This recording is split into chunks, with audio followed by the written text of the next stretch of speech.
Hello, friends. As promised, and I always try to keep my promises, but I messed up the last 2 days. We are going to continue reading Goosebumps Phantom of the Auditorium. This is your warning. It is a spooky book. If you do not like spooky, please do not follow along. We will read a new book next month that is not spooky. All right. So the last time we read, which would have been Monday, I believe Monday, we read about the new boy in school. And he's very upset that he just missed auditions for the Phantom. And Brooke takes him to drama class to see if he can get a part in the play. But it's too late. But he can help out with set design. So that is exactly what he's going to do. And as they're getting ready for rehearsal, the lights go out. And there's a spooky wailing noise, like, wah! And there's someone on the catwalk, and it's Zeke's mask, and he's Zeke's height. So we're thinking it's Zeke playing a prank. And this person goes down the platform in the trapdoor, way down to the basement, and it starts coming back up. And we're waiting to see what's inside. Chapter 12. The platform was empty. No one was there. Zeke, or whoever it was, had sent it back up empty and had disappeared into the dark tunnels far below the school. Zeke wouldn't do that, I told myself. Even Zeke wouldn't be crazy enough to go down in that darkness by himself, without a flashlight, without a clue as to what was down there. Would he? Yes, he would, I answered my own question. If he thought he could really terrify us, Zeke would do anything. Miss Walker canceled the rehearsal. She told the scenery crew to stay and paint the backdrop. She told the rest of us to go home and study our parts. I'm going to have a long talk with Zeke when I find him, she muttered. Then she turned and made her way quickly out of the auditorium. I took my time walking home. I thought about Zeke all the way. I was thinking so hard. I walked right past my house. Down the block, I saw Zeke's mother's red Pontiac pull up their driveway. Shading my eyes against the late afternoon sun, I saw Mrs. Matthews climb out of the car, and then I saw Zeke on the other side. "Hey, Zeke!" I shouted as I went running across the lawns towards him. "Zeke!" His mother waved to me and disappeared into the house. Zeke looked surprised to see me. "Is play rehearsal over so early?" he asked. "Yes, thanks to you," I muttered. "Huh?" He gave me his innocent look again. "What did I do?" "You didn't scare me, Zeke," I told him. "No one thought it was funny, and now you're in a load of trouble with Ms. Walker."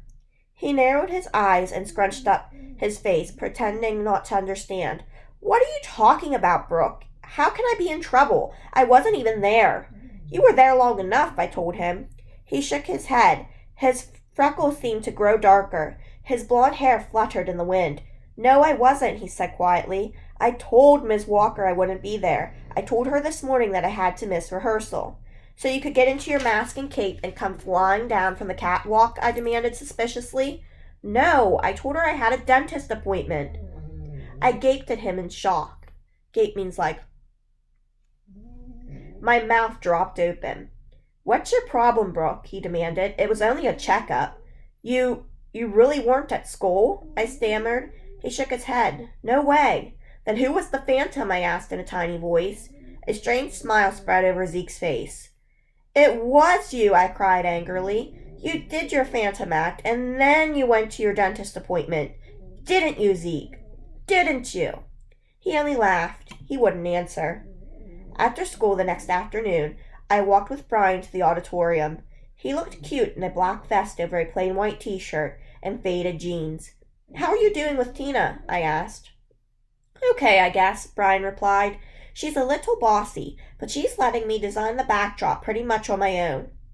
I waved to some kids who were heading out the door for home. We turned the corner. I saw Corey and Tina walking into the auditorium. "Did Zeke work things out with Miss Walker?" Brian asked. "I saw him talking to her this morning."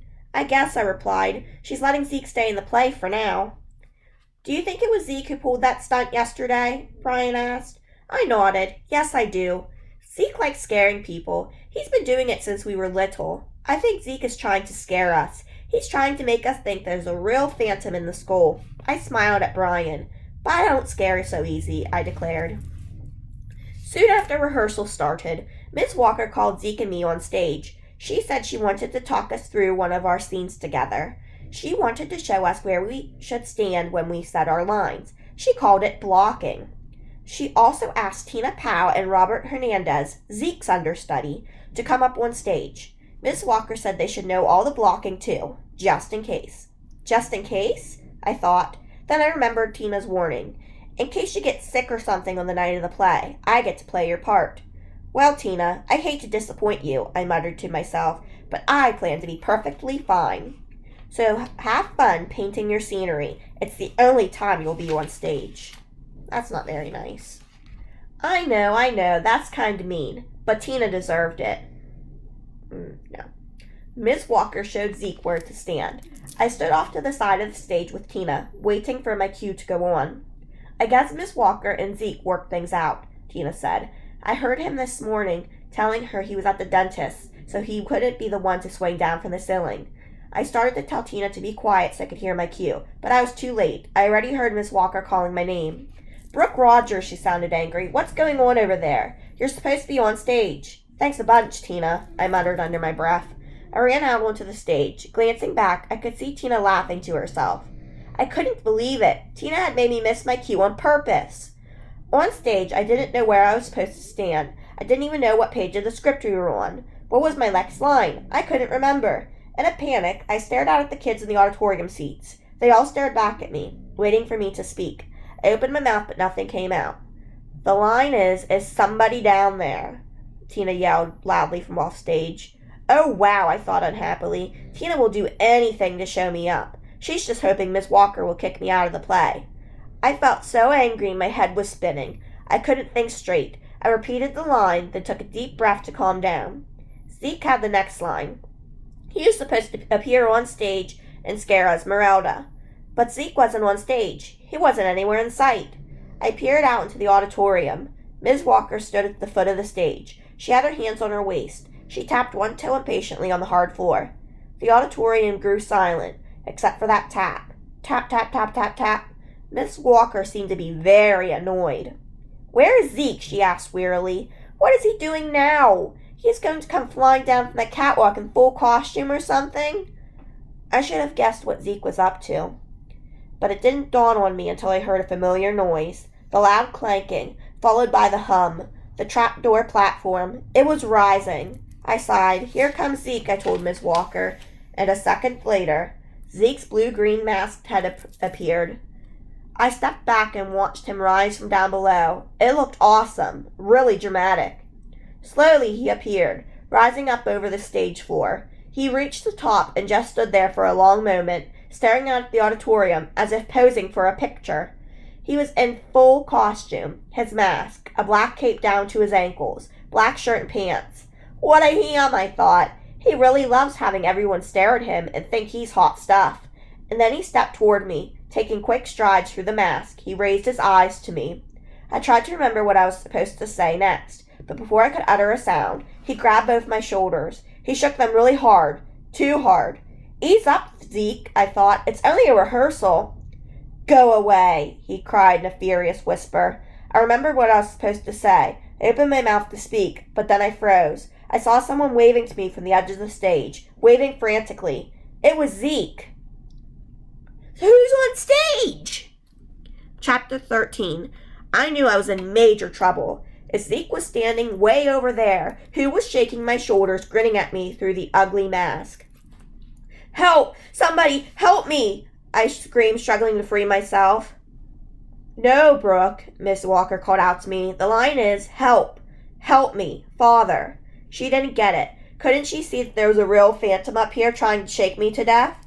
Suddenly the phantom lowered his masked face and whispered harshly in my ear, Stay away. Stay away from my home sweet home. I gazed into his eyes. They looked familiar to me. Who was he? I knew I'd seen him before, but before I could remember, he spun away from me, took a diving leap off the stage, and ran up the long aisle, his cape flowing behind him. I stood watching in horror as he disappeared out through the auditorium doors. Some kids laughed. I heard Tina mutter to someone, "Was that in the script?" Zeke came running over to me. "Brookie, are you all right?" I don't know, I replied. I felt shaken up. "That was weird," Zeke exclaimed. Miss Walker came striding across the stage, swinging her clipboard in one hand. She had a very confused expression on her face. "Can anyone explain what just happened here?" she asked. "There's a real phantom in this school," Zeke said softly. He narrowed his eyes at me thoughtfully. We were sitting in the front row of the auditorium.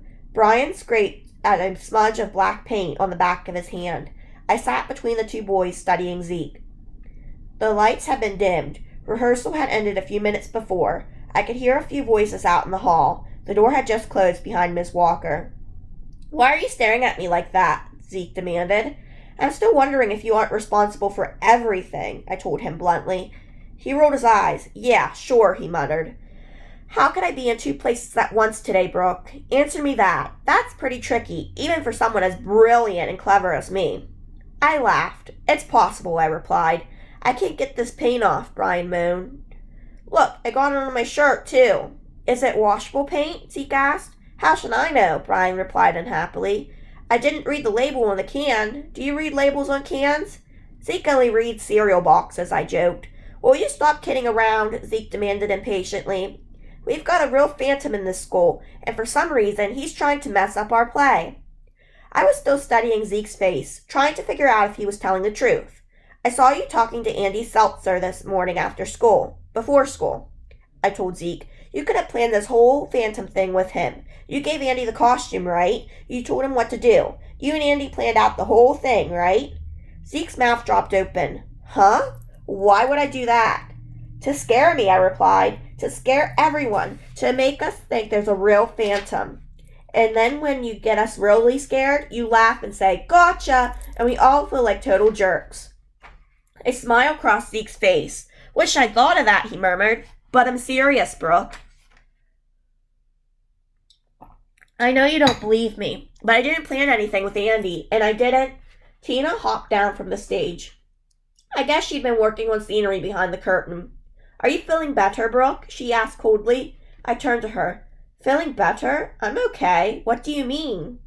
"You look so stressed out on stage. I thought maybe you were sick," Tina replied nastily. "Are you coming down with the flu? I hear there's a really bad one going around." "I'm fine," I replied curtly.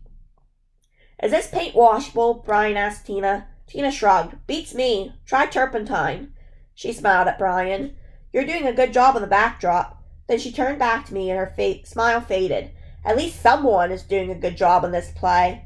Before I could reply, she turned and hurried across the aisle and out the auditorium door. "She's praying I get the flu," I told Zeke. "Isn't that sick?" He didn't reply. He was thinking so hard about the phantom, I don't think he even heard me. "Do you think Tina could be doing all these terrible things?" I asked, "just to frighten me away so she couldn't be Esmeralda?" "That's crazy," Zeke replied softly. "Yeah, I guess," I agreed. Brian just kept trying to peel the black paint off his hand. "Let's go home," I suggested. "It's really late. Maybe we could talk about the phantom later." I climbed to my feet. Zeke glared up at me. "You still don't believe me, do you?" he accused. "You still think this is all some plot just to scare you?" "Maybe, maybe not," I replied, climbing over to him to get to the aisle. I really didn't know what to think. Brian got up and followed me toward the door. I turned back to Zeke, who was still in his seat. "Are you coming? Are you going to walk with us?" Zeke stood up without replying. "Yeah, I guess." We were heading down the hall to our lockers when Zeke suddenly stopped. "Oh, I forgot," he uttered. "Forgot what?" I asked. It was nearly dinner time. I was eager to get home. Mum was probably wondering if I'd been run over by a bus or something. Mum always imagines me run over by a bus. I don't know why, really. I never knew anyone who's ever run over by a bus. "My math book," Zeke said. "I have to go to the office. I left it in the auditorium the other night. I've got to see if anyone turned it in." "I'll see you later," Brian said, backing down the hall. "Where do you live?" I called to him. He pointed in a direction. "South, I think." "See you tomorrow." He turned and jogged around the corner. I followed Zeke to Mr. Levy's office. All the lights were on, but the office was empty except for Dot, the secretary. She was shutting down her computer, getting ready to go home. "Did anyone turn in my math book?" Zeke asked, leaning on the counter. Math book, she squinted back at Zeke thoughtfully. I left it in the auditorium the other night, Zeke said. I thought maybe that guy Emil turned it in. Dot's expression turned to confusion. Who? Who is Emil? You know, Zeke replied, the little old guy with the white hair, the night janitor. Dot shook her head. You're a little mixed up, Zeke, she said. There's no one named Emil who works at the school. We don't have a night janitor. So who was Emil? What's going on? Wah! Stay tuned, we'll find out tomorrow.